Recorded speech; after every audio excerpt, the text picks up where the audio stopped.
మీ పెళ్లి ఎప్పుడవుతుందనే విషయాన్ని కేవలం మీ డేట్ ఆఫ్ బర్త్ ద్వారా తెలుసుకునేటువంటి ఒక అద్భుతమైనటువంటి విధానాన్ని ఈరోజు నేను మీకు తెలియజేస్తాను.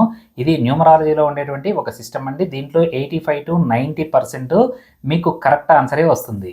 ఇక్కడ ఎగ్జాంపుల్ డేట్ ఆఫ్ బర్త్ తీసుకున్నాను చూడండి. 17వ తారీఖు 12వ నెల 1998 అన్నది తీసుకున్నాను.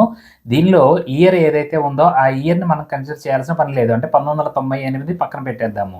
కేవలం డేటు ప్లస్ మంత్ అంటే 17 + 12 కలిపితే 29 అయింది. 29 అంటే మనకెప్పుడు కూడా సింగిల్ డిజిట్‌లో ఉండాలి కాబట్టి 29ని 2 + 9 = 11. 11 అంటే 1 + 1 = 2 అనేటువంటి సింగిల్ డిజిట్‌లోకి మార్చానండి. అలానే ప్రెజెంట్ రన్నింగ్ ఇయర్ ఏంటి అంటే 2026. 2026ని కూడా మొత్తం యాడ్ చేసి మనం సింగిల్ డిజిట్‌లోకి మార్చుకుంటే 1 అనేది వచ్చింది. ఈ డేటు, మంత్‌కి ఈ ఇయర్‌కి ఎలా మ్యాచ్ అవుతుందో చూడండి. డేటు ప్లస్ మంత్ కలిపితే వచ్చినటువంటి నెంబరు మీ ఇయర్‌లో ఉన్నటువంటి నెంబర్‌లన్నిటిని కలిపినటువంటి ఈ ఇయర్‌లో అంటే ఈ నెంబర్‌లో గనక మీకు ఉంటే ఆ ఇయర్‌లో పెళ్లి అయ్యేటువంటి అవకాశం ఉంది. ఇక్కడ ఇందాక 2 అనేది వచ్చింది. ఇక్కడ ప్రెజెంట్ ఇయర్ 2026కి 1 అనేది ఉంది. అంటే 2 వాళ్ళకి 1, 2, 4, 6, 8 అని టోటల్ వచ్చేటువంటి ఇయర్‌లో పెళ్ళయ్యే అవకాశం ఉంది. మరి ఇంకొక ఎగ్జాంపుల్ తీస్తాను చూడండి.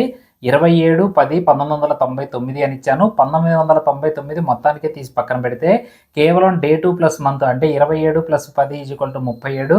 దీన్ని మొత్తాన్ని చేస్తే 1 అనేటువంటి టోటల్ వచ్చింది.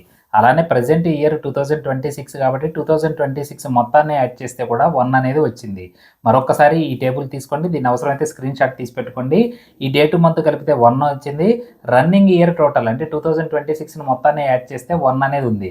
అంటే ఇక్కడ డేటు ప్లస్ మంత్ 1 వాళ్ళకి 1, 4, 5, 7, 9 అని ఇయర్ టోటల్ వచ్చేటువంటి ఇయర్‌లో ఏదైతే ఉందో ఆ ఇయర్‌లో పెళ్లి అయ్యేటువంటి అవకాశం ఉంది.